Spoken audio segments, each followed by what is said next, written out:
Where are the boys? Outside playing somewhere. I thought it was unusually quiet in the house. What are you doing? Just polishing up my beautiful silver. Careful, you'll wear it out. Oh, no. The solid silver with beauty that lives forever is international sterling.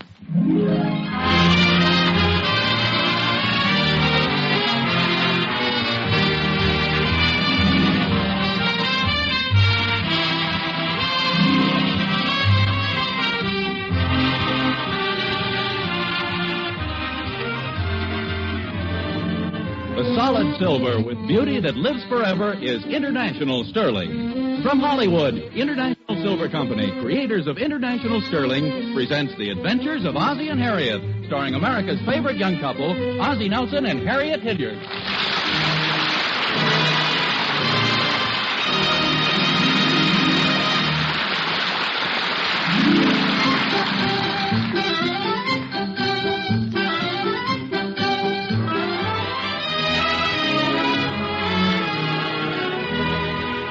Maybe it's just the proverbial lull before the storm, but as we look in at the Nelsons of 1847 Rogers Road, it seems to be a pleasant, easy-going afternoon. David and Ricky are out playing in the backyard, and Harriet's in the kitchen putting away the luncheon dishes. Have you seen the afternoon paper, Harriet? Yes, dear. It's right there on the chair. The boys are reading it.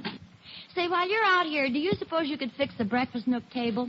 It's practically standing on 3 legs. Oh, that's right. I did promise to fix that. It's been broken several weeks, hasn't it? I think it's longer than that. Hmm? How did it get broken? Don't you remember? You stood up on the table when you put the star on top of the Christmas tree. Hand me the hammer out of the door there, will you? I can tighten it up in a minute. Pliers, Doctor? No, it's probably just a couple of loose nails. Yeah, slide under here where I can see it. What's the verdict? I don't know. It's kind of hard to see here. It's loose, all right. Hand me the screwdriver, will you?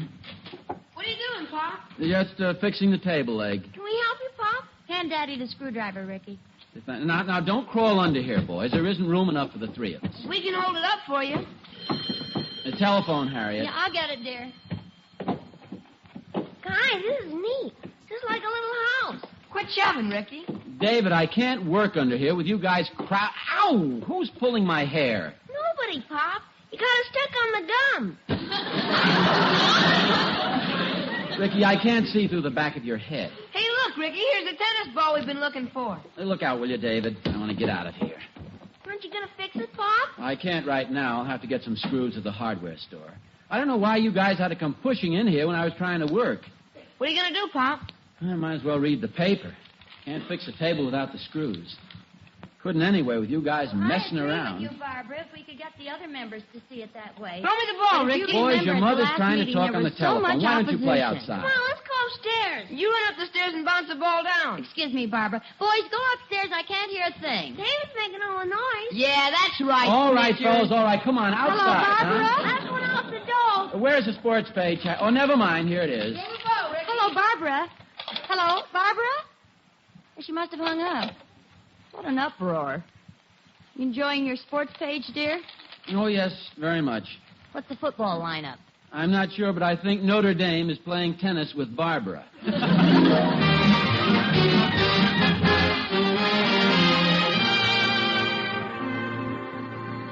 Hi, Oz. Oh, hello, Thorny. How'd the game come out?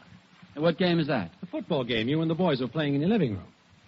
Sounded swell from out here. Oh, the boys are just cutting up a little bit. You going on a trip or something? Hey, just overnight. I'm going to take Will up to the cabin. Oh, that's swell. See, come to think of it, Oz, why don't David and Ricky come along with us? We'd love to have them. Gee, that sounds like a great idea, Thorny. I think they'll have a lot of fun. It's a log cabin, belongs to Catherine's brother. Beautiful spot, right on the bank of Rapid River. Oh, thanks, Thorny. The boys would love to go. How do you know, Oz? You better ask them first. Oh, no. We'd be glad to get... they'd be glad to go. You know, a chance to get them out... for them to get away from the house. We'll take good care of them. They'll be back tomorrow in time for dinner. Oh, there's no hurry. I hope there won't be too much trouble, Thorny. No. I get right in with them and have a good time. Remember when I took them down to the beach and played leapfrog and softball with them? Yeah, that's right. That reminds me. Did you ever return that bottle of liniment? Why, certainly. Returned it the opening day of the football season. Get the boys ready, Oz. I'll be by for them in a little while. Okay, Thorny. Gee, thanks a lot.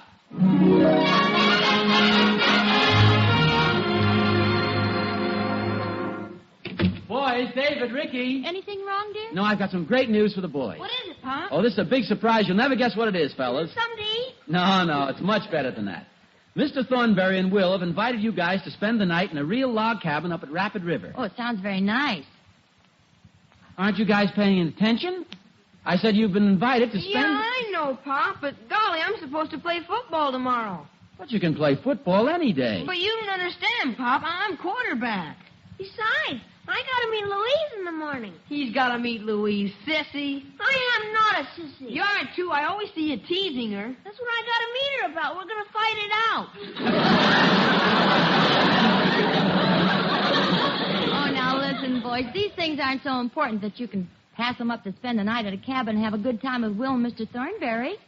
You like Mr. Thornberry, don't you? Well, sure, he's swell. But he always wants to play leapfrog and softball with us, and he slows up the game. Then Will's got to stay in the next day and rub liniment on him. Now, look, boys, I don't like to force you to go, but believe me, you'll have a wonderful time. What do you do in a log cabin, Pop?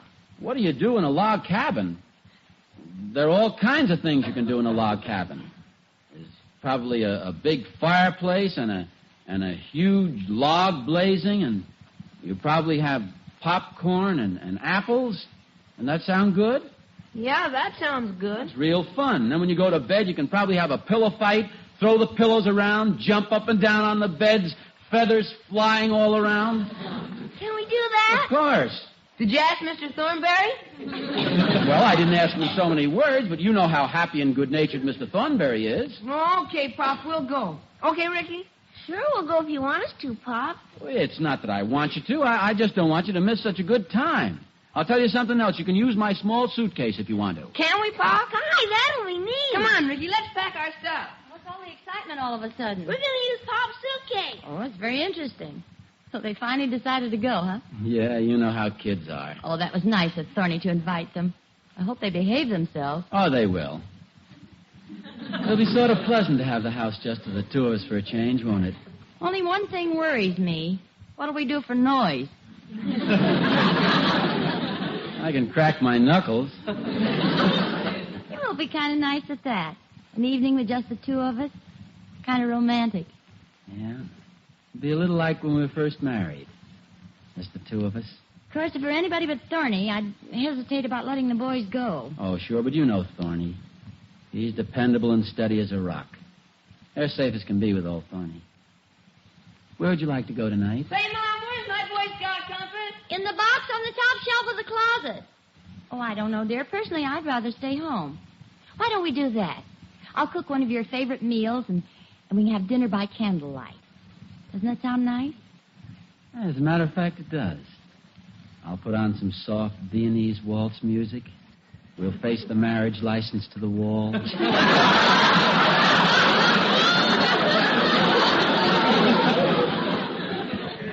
I'll sit there and leer at you. Can you leer? I don't know. It's been so long. This whole build-up is probably just to get me in the mood, so I'll help you with the dishes. Hey, Mom, where's my flashcard and gun? Oh, it's under my bed. I thought I heard burglars last night. Come on, boys. Here's Mr. Thornberry. Hurry up, fellas. They'll be right out, Thorny. Okay. We're all ready. Hey, it's my turn to carry the suitcase. You carried it down the stairs. You have your pajamas and your toothbrushes? Sure, we got everything. Let's go. Train's leaving. Well, goodbye, fellas. Have a good time. Bye, Pop. Hey, give your mother a big hug. Goodbye, Davy. Now be careful. Goodbye, Mom. Goodbye, Ricky. Bye. Well, don't I get a kiss? I'm carrying the suitcase, Mom. Let's just shake hands.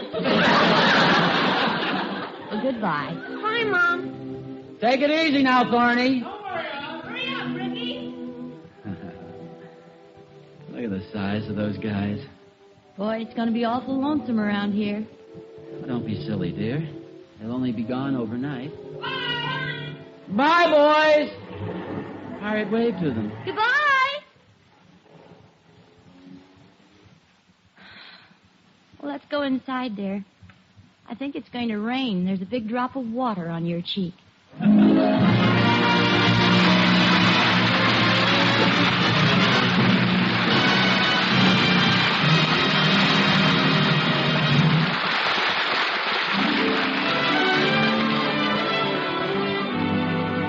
Hey, I think this is kind of wonderful. Just Ozzie and Harriet alone again for an evening. No worries of parenthood to bother them. No everyday troubles to upset them. Alone together. Blissfully happy. As happy as they were that evening when they had their first dinner at home at a table set with Harriet's new International Sterling. You think I'm fooling? Oh, not a bit. I'll bet there aren't many moments that can match it for happiness. That time when a girl sees her own gleaming International Sterling on the table. And that's only natural, because the beautiful solid silver made by International is the kind of silver she's dreamed of all her life. The loveliest solid silver in the world, handsome and exciting in every detail. International Sterling patterns are designed by top silver artists, and in their lovely line and ornament are mirrored the things you love, no matter what your taste, your scheme of decoration. It's no wonder that when it comes to a choice of sterling patterns, so many women prefer International patterns. Visit your International Sterling dealer tomorrow and see them. Every one is solid silver with beauty that lives forever, created by famous International Sterling.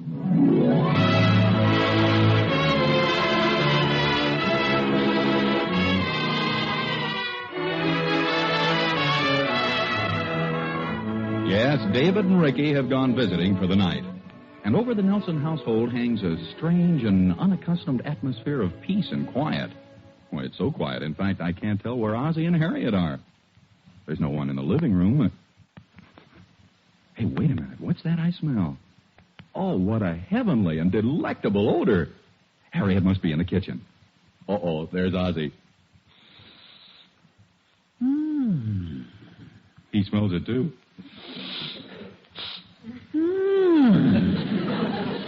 He gets up, he follows his nose. It's raised into the air at a 45-degree angle. Alert to that tantalizing scent, determined to trace it down to its source. He leaves the hall, nose held high and twitching, through the living room, the dining room, into the kitchen. Hello, dear. In a trance, Ozzie walks right past Harriet, over to the stove. He takes the lid off the kettle and... Ambrosia. Nectar of the gods. Food fit for a king. What is it? Mulligan stew.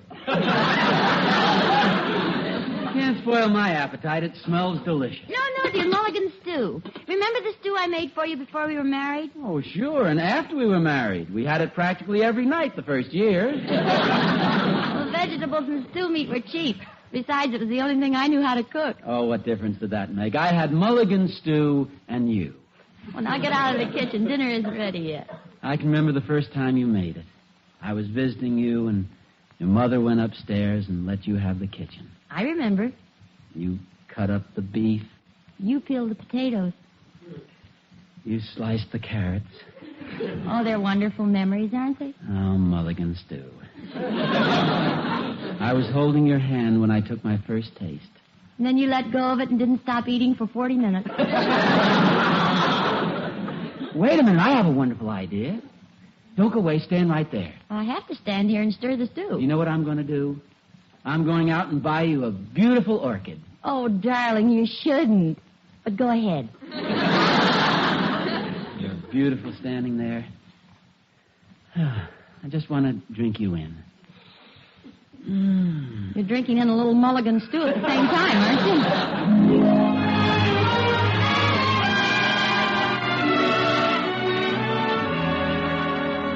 Yes, they left about an hour ago, Mother. A log cabin. A place called Rapid River. Oh, I'm not worried about them. Not with Mr. Thornberry. Harriet! Oh, Ozzie's home, Mother. I'll talk to you later. Goodbye. To you, my dear, I come bearing an orchid that's not half as beautiful. Harriet. I thought I'd surprise you. You put on your strapless evening gown just to have dinner with me. Why not? I bought it for a special occasion. Something the matter? I can't seem to find any place to pin the orchid.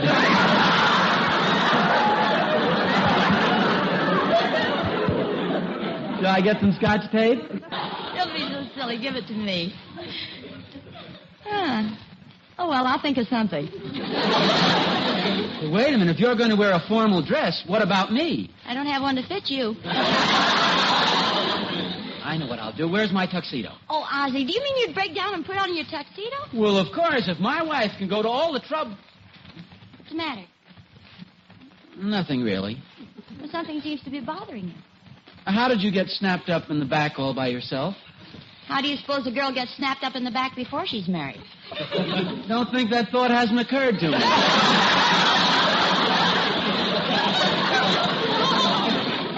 Hey, we've got a bottle of champagne out there someplace. Why don't we pop it open and make a big night of it? Well, it sounds good, but... But what? Well, mulligan stew and champagne, do they go together? Are you kidding? With the price of meat, that champagne's in pretty fancy company. Harriet! Yes? Where's my collar button? Right in the box on top of the dresser. Ozzie? Yeah? How does a fellow find his collar button before he's married? There's nobody around to put it where it belongs, so he never loses it. Harriet! Yes, dear? Have you seen my black bow tie? Yes, I did, dear, just the other day. Ricky was using it for a slingshot. Hurry up, dear. Dinner's practically ready. Oh, I'm in here waiting for you. I didn't hear you come downstairs. How do I look? Oh, Ozzie, you look positively handsome. You ought to wear your tuxedo more often, dear. Button the coat. It's pretty warm this evening. Besides, I think somebody moved the buttons. I can't seem to close it. Oh. Well, get away from the table so I can see all of you. First, let me explain something. Evidently, the cleaners got the trousers mixed up because the ones that were upstairs just won't go on at all. Oh, really? Isn't that strange? Besides, I'll be sitting down. You won't even see my corduroy pants. Here, let me help you with your chair, dear. Thank you. Oh, Harriet, that smells so good. Is there enough for seconds? Well, you eat up that helping first. How is it? This is a pretty big helping you gave me. It isn't good. Oh, tell me the truth. Did I leave something out? No, I don't think so. Everything possible seems to be in it. It's been so long since I made it. Oh, well, that's all right. Let's be gay. Where's the champagne? Right there in the ice. Oh, how clever. I never would have thought of this. A red clay champagne bucket. What did you do with the geranium? It's out in the kitchen. Do you think you can open that bottle? Oh, sure, this is easy. I never could learn to open one of those. Oh, there's nothing to it.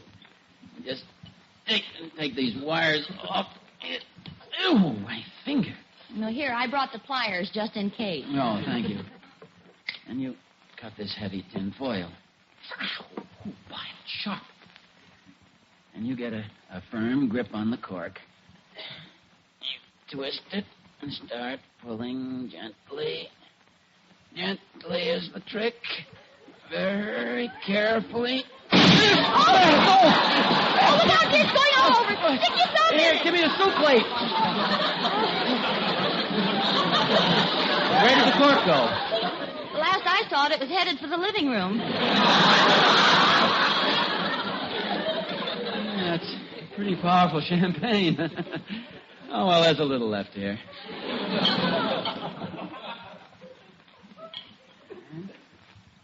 And for you. Now, don't touch it yet. Just a minute. Phonograph. Must have the proper move.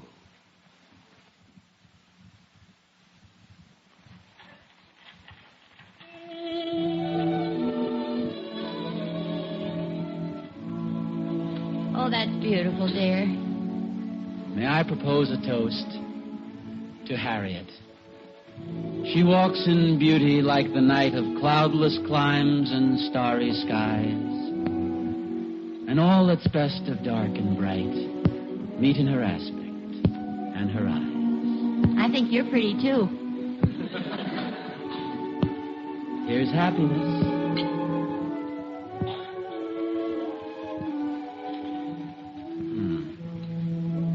Would you mind very much if I switched to milk? No, not at all, dear. It's right in the pitcher. In fact, you can pour me a glass while you're at it. Where are you going? We're just getting this sweater. It's kind of chilly. I hope the boys have enough blankets up there. Oh, Harriet, as long as you're up, would you mind... thanks. Never did like that record. Too many violins. Listen to that rain come down. Well, that's nice for the boys. There's nothing like a log cabin in the woods, a nice fire and rain coming down outside. Did Thorny say anything about having a fireplace up there? Well, not to me, no. What are you doing? Just taking this tuxedo coat off. It's strangling me. Hey, this would be fun. Let's call them up and surprise the boys. There's no phone up there. Oh, that's right, no phone. She's raining pretty hard. I wonder if it leaks. What, dear? The roof on that log cabin. Are you worried about the boys? No, I'm not worried about them, but, you never can tell those old log cabins. But... Oh, it's turning into a real storm. Did you close the windows? I don't even know if the cabin has any windows. Probably just holes in the wall. Now, dear, there's no reason to get upset. The boys are with Thorny. They're all right. Well, you can't count too much on Thorny. After all, he's just a neighbor. I'm not getting upset, but that Thorny is so irresponsible at times. If anything happens, he'll probably go all to pieces. It's a terrible storm, Harriet. It's probably 10 times worse up there in the mountains. Those big trees and that rapid river roaring right in front of the cabin. Dear, if you're worried about the boys... Well, who's worried? David and little Ricky up there with that madman Thornberry? You like to drive in the rain. Why don't we take a little ride? We could drop in at the cabin. Well, if you're really worried... No, it's not that I'm worried. It's just that we always go up and say goodnight to the boys, and they may not be able to go to sleep. Hey, what about Ricky's teddy bear? He forgot his teddy bear. What about it? Well, ever since he was a baby, he slept with his teddy bear. He can't go to sleep without it. Harriet, there's only one thing to do. We've got to get in the car and take the teddy bear up there. But it's 10 miles, dear. Well, what's 10 miles? Put on your coat. We've got to get there before the bridge washes out.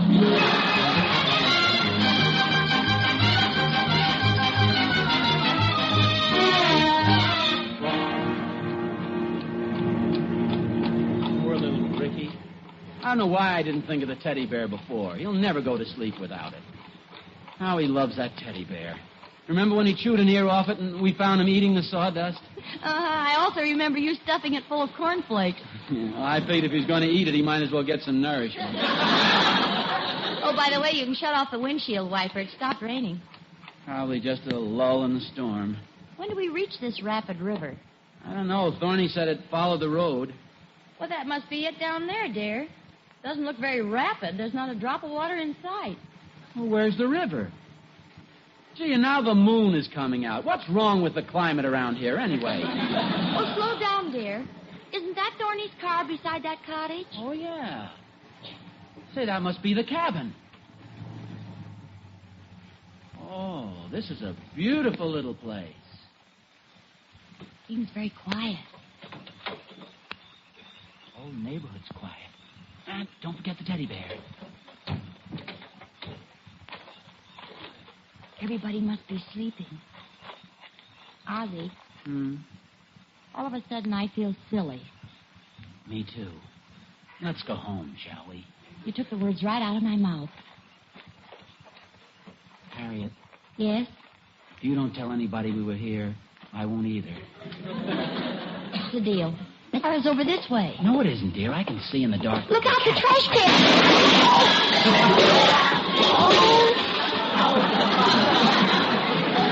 Are you all right? Oh, I think I broke my leg. What a place to leave a trash can. Who's there? No, it's an innocent man. No, truth, it's me, an innocent man. Oz, what are you doing out here in the trash can? Wake everybody. We just came out to bring Ricky his teddy bear. Teddy bear? Oh, Ozzie was afraid he couldn't go to sleep without it. Oh? Here, let me help you out. Oh, yes. Thanks, Danny. I'm sorry we made all this noise. Harriet got a little worried about the boys. Thought we'd take a trip out. We'll see you tomorrow, Don't Thorny. be silly. Stay here. We got plenty of room. Well, we wouldn't want to put you to all that trouble, Thorny. No trouble at all. Come on, I'll show you to the spare room. Have the boys been behaving themselves? Oh, fine. We had a wonderful night. Toasted marshmallows, had a pillow fight, played leapfrog and softball. Kids insisted I join them. Oh, this is awfully nice of you, Thorny. A pleasure. Here, careful there. Just follow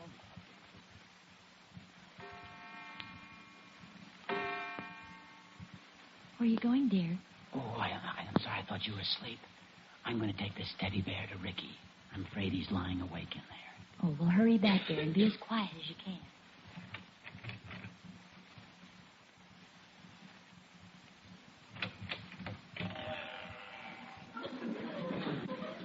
Ricky.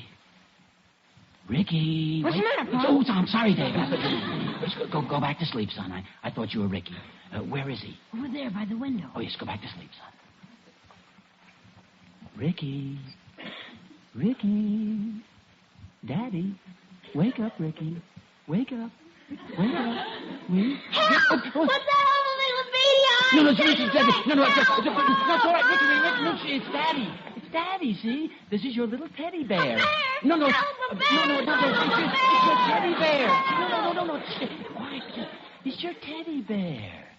I'll just put it over here on the windowsill. Now you can go to sleep. Good night, little man. Don't worry, Ricky. I'll save you. Where's the bear? Right here. No, Tony. Tony. Oh, it's my old pal. Where did I hit you? No, you didn't hit me. You shot Ricky's teddy bear. Right between the eyes. Oh. I'm sorry, Ricky. I thought I shot your father. There's nothing to get alarmed about. Thorny just shot Ricky's teddy bear. That's okay. I hate it. Shoot it again. What's all that stuff flying in the air? Oh, my goodness. Go down and get some milk, Thorny. We have cornflakes for breakfast.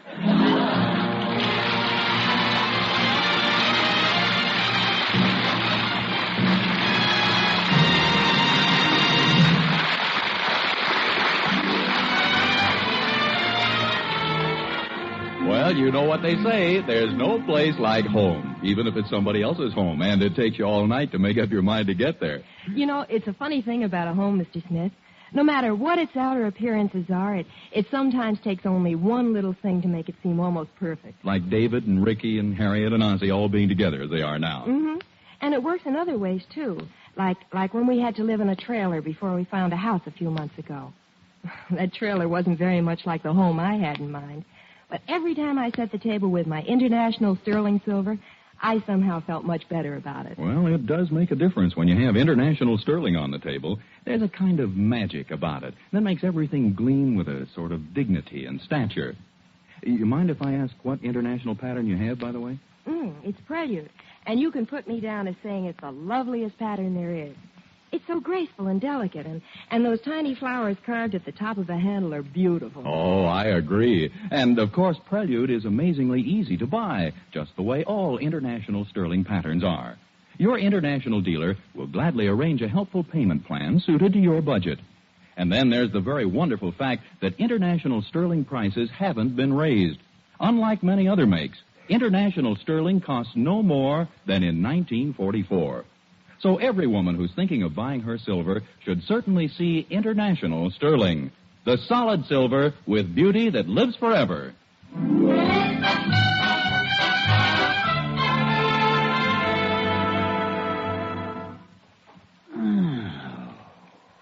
Aren't you asleep yet, dear? No, I'm not.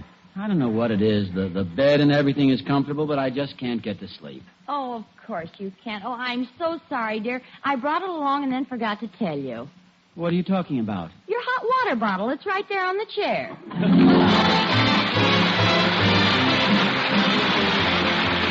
Tune in again next week to another adventure of Ozzie and Harriet, starring Ozzie Nelson and Harriet Hilliard. And remember, the solid silver with beauty that lives forever is international sterling. Yes, Harriet, the solid silver with beauty that lives forever is international sterling. Appearing in support of Ozzie and Harriet were John Brown, Tommy Bernard, and Henry Blair. Original music was composed and conducted by Billy May. This is Vern Smith speaking. This is NBC, the national broadcasting company.